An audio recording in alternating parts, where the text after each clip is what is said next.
Hi guys and welcome back to my channel. The case I'm going to be looking into today is the Ariel Castro kidnappings, which is also known as the Cleveland kidnappings.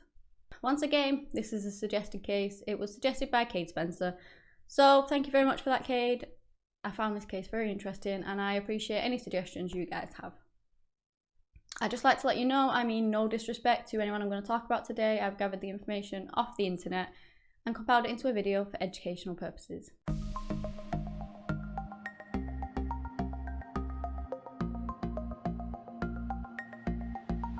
First of all, I'd just like to give you a little bit of background into Ariel before I get into the actual kidnappings. Ariel Castro was born on the 10th of July in 1960 in Puerto Rico. His father was called Pedro Castro and his mother was called Lillian Rodriguez. Now, his parents did actually end up divorcing when he was very young, and he then moved to the United States with his mother and 3 siblings. Eventually, the family did settle in Cleveland, Ohio, and he attended Lincoln West High School, from which he graduated in 1979. He met his girlfriend, Grimilda Figueroa, when his family actually moved in on the same street, sort of in front of her house. And I do apologise if I get any of these names wrong. I really struggle with pronunciation sometimes. In 1992, the pair went on to buy their own house, and this was in 2207 Seymour Avenue. And this is when things kind of started going wrong by her sister's account. She basically said that that's when the beating started. He broke her nose, he broke both her arms, he broke her ribs. He brutally used to beat her by all accounts. But at the same time, I couldn't find too much information on that, so do take it with kind of a pinch of salt. It was also said that he actually caused a blood clot to form, which eventually led to a brain tumour, and this tumour was inoperable. Despite this abuse, like I said, I don't know how bad it was, if it went on as strongly straight away or whether it built up, but anyway, whatever the abuse she suffered, she did have 4 children with him and she did actually marry him.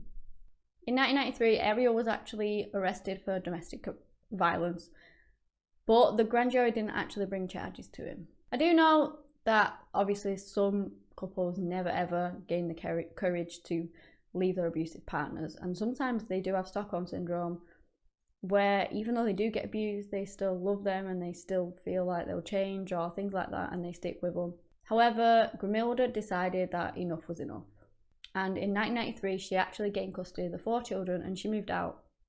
And I do believe that the police actually had to detain him while she was moving out, so he must have been kicking off or something like that. Grimilda did still suffer at his hands even though she left though. In 2005 she filed charges against him, including severe violence and even kidnapping his own daughters. Now, unfortunately, in 2012, she did actually pass away due to complications through her brain tumour.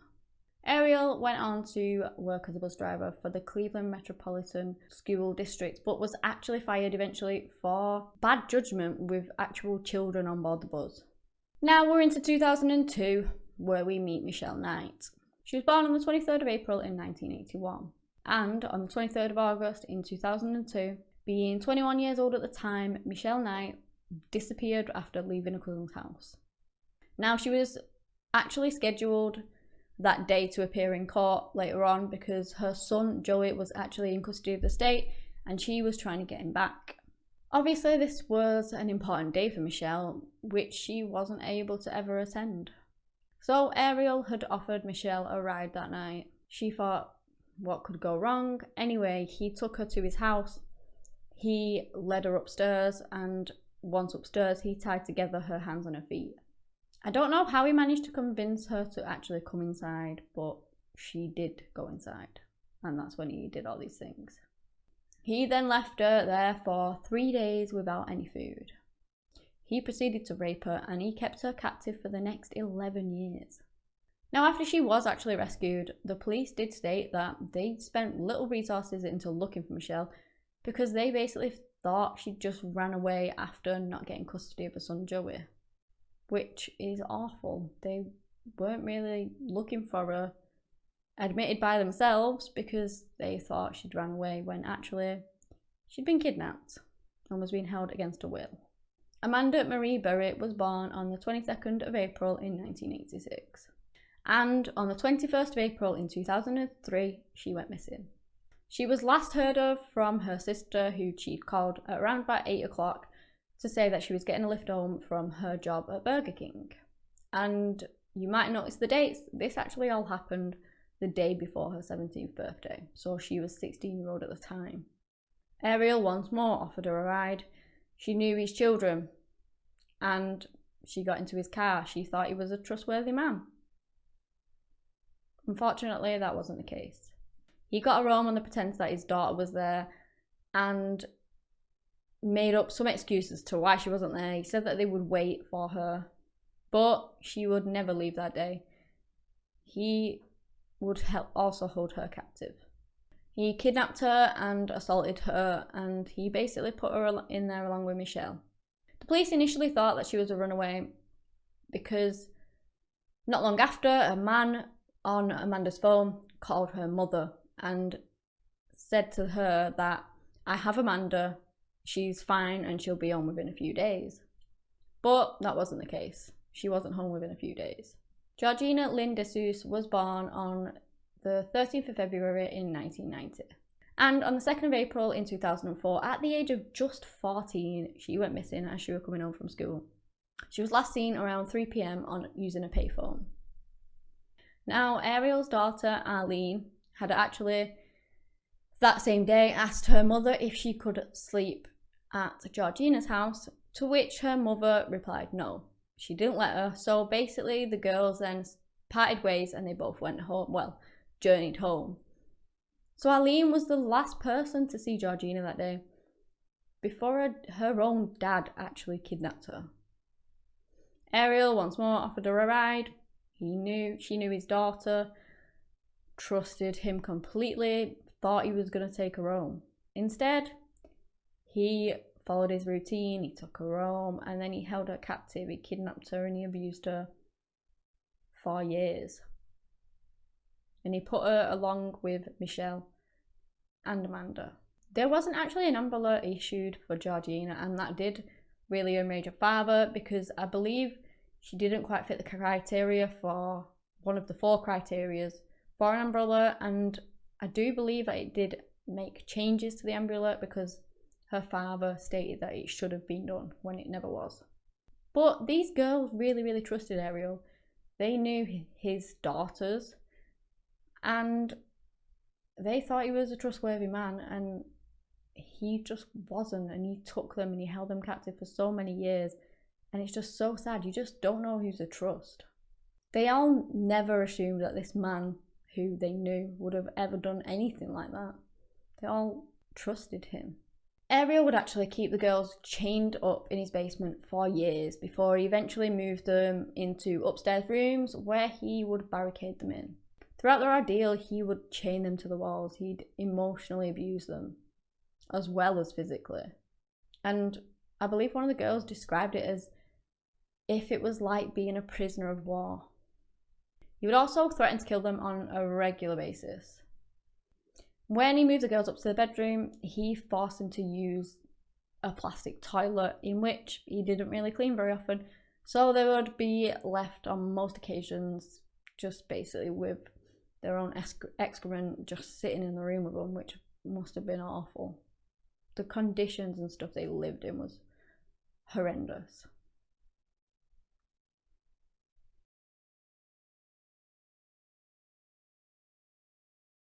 They were only allowed 1 meal per day, and if they were lucky, they would have a shower 2 times a week, I believe, at the very most. He would rape them on so many occasions, and obviously this would cause the girls to get pregnant.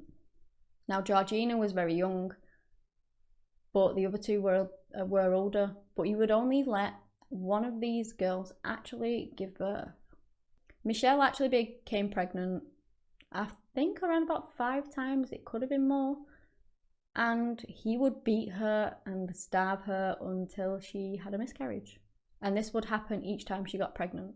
He used to use dumbbells to hit her with, he'd punch her, he'd slam her against walls and all of this would eventually cause her to miscarry the baby. At one point, I believe Michelle actually did have a pet dog while she was in captivity, but Ariel snapped its neck after it bit him whilst it was trying to protect Michelle from his attacks, which is so sad. That poor dog was just trying to protect the person that it loved the most, and he killed it for it. It's just awful. And Michelle would have been so distraught. That probably would have been the one bit of kind of glimmer of hope, and she would have enjoyed to have that company there, and he just took it away. So it's probably a form of mental abuse as well. What he did was just disgusting. And the fact that he forced poor Michelle to miscarry so many times, oh, it's just awful to think about. But Amanda did fall pregnant, and he did actually allow her to carry this baby to full term. On the 25th of December in 2006, Amanda was ready to give birth to her baby girl, and he forced Michelle to kind of help her with the delivery. She had to actually deliver in an inflatable children's pool, and like I said, Michelle was forced to help. I believe he said to Michelle that if the baby doesn't survive, that he'll kill her. Now, at one point, the little girl did stop breathing, but Michelle was able to resuscitate her, luckily. Ariel would often take this little girl out of the house to his mother to go and visit his mother, who she did call Grandma, and she did actually call him Daddy. He did rape Georgina multiple times, like I said, but she never believed that she fell pregnant, and that was probably due to her age. Like I said, she was 14 when he actually took her.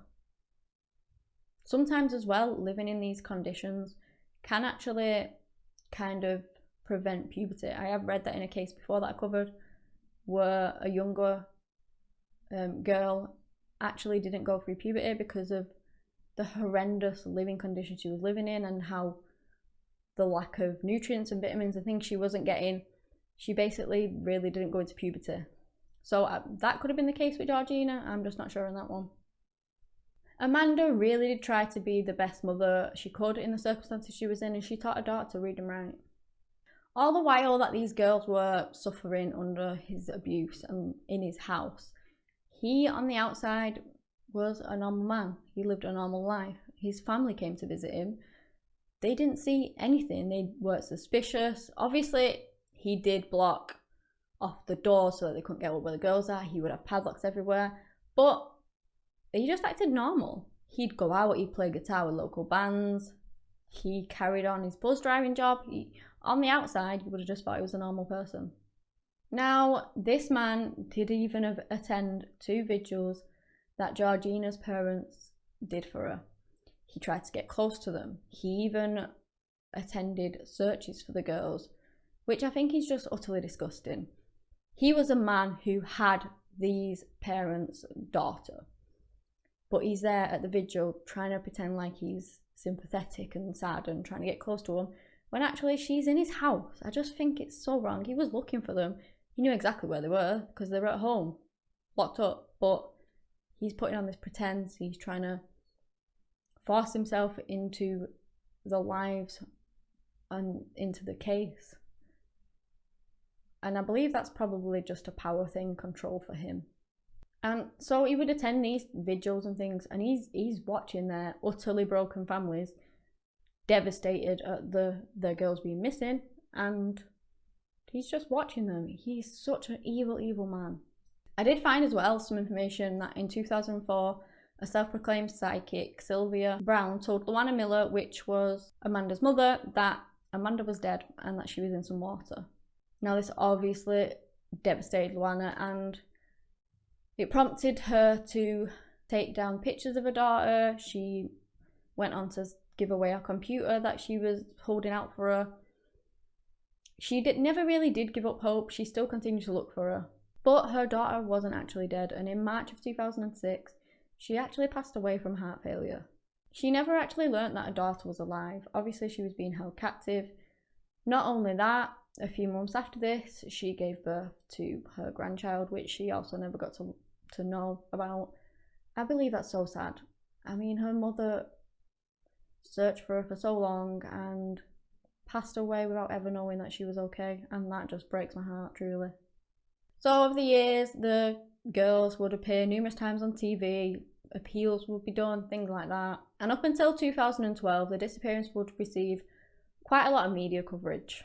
Georgina was also featured in America's Most Wanted, and that's actually where I believe they linked her to Amanda's missing case. I don't believe that Michelle was ever linked into it, because once more the police did think that she had run away. They never believed that she had been kidnapped or taken or anything like that. So her case was never actually linked, but those two, a link was formed together. On the 6th of May in 2013, Amanda actually managed to escape when she got in touch with a neighbour. So she realised that Ariel had left the big door on the inside unlocked after he had gone. So there was a storm door on the outside which he had bolted shut, that was locked tight, but he'd forgot to do the inner door. She didn't break through the outside door because she thought that he was testing her, which he'd done on numerous occasions before. He had purposely left the door unlocked to see whether the girls would try and run for it, and when they did, he would beat them and threaten to kill them and things like that. So she actually initially did think it was a test. So she didn't break through the door, but when she saw a neighbour passing by, she screamed for help through the screen. This man called the police, but he couldn't really communicate with her because he spoke very little English. This man was called Angel Corrado, and another man called Charles Ramsey actually joined him at the door. They both proceeded to kick through the bottom of the door. They managed to kick a hole in it, through which Amanda and her 6-year-old daughter now managed to crawl through and into freedom.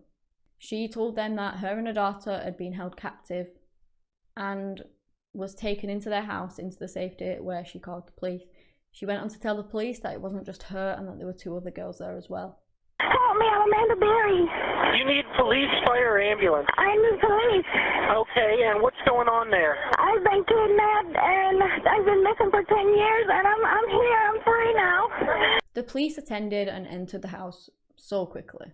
And with the guns drawn, they went around the house announcing themselves to anyone there. Now, Michelle was actually peeking out of her bedroom into the hallway. It was slightly open. She was peeking out of the door. As soon as she saw the police, she jumped out. She jumped into an officer's arms, repeating the words, "You saved me." Not long after that, Georgina followed suit and she came into the hallway too. They were all taken to the Metro Health Centre, where shortly after they would be discharged. How elated the girls must have been when they were peeking through that hole and saw the police. They must have been absolutely over the moon. The freedom was in the sights and they just must have been so happy and probably so gobsmacked actually, because they've been there for so many years. I bet they really thought that they were never getting out of there. Ariel Castro was arrested that very same day on the 6th of May in 2013. And in the same year, on the 26th of July, he pleaded guilty to 937 charges. These charges included kidnapping, rape and murder, which was to the unborn children, the unborn pregnancies in which he terminated himself. On the 1st of August, he was sentenced to life in prison without the possibility of parole, plus an additional 1,000 years. And Ariel has shown little remorse for what he did. He doesn't care. He isn't regretful for what he did. He just is an evil man who has no thought or regard for the poor women that he held captive and their families and people around them whose lives were also devastated by that. A few months later, on the 3rd of September 2013, the guards went into Ariel Castro's cell and they found him hanging. It was around 9:20 p.m. and the medical staff of the prison tried to resuscitate him. He was transported elsewhere and at 10:52 p.m. he was pronounced. It was thought to be suicide, but around a month later, speculation did kind of come out that it was an autoerotic strangulation that he'd done himself, where people asphyxiate themselves and derive pleasure for it basically until they go unconscious. And that the intent wasn't actually to kill himself. However, the medical examiner that actually did the autopsy said he had seen the ligature mark, he had seen the cell and the arrangement of the cell, and he does believe that it was definitely suicide. Now, these 3 women today have tried their very best to move on and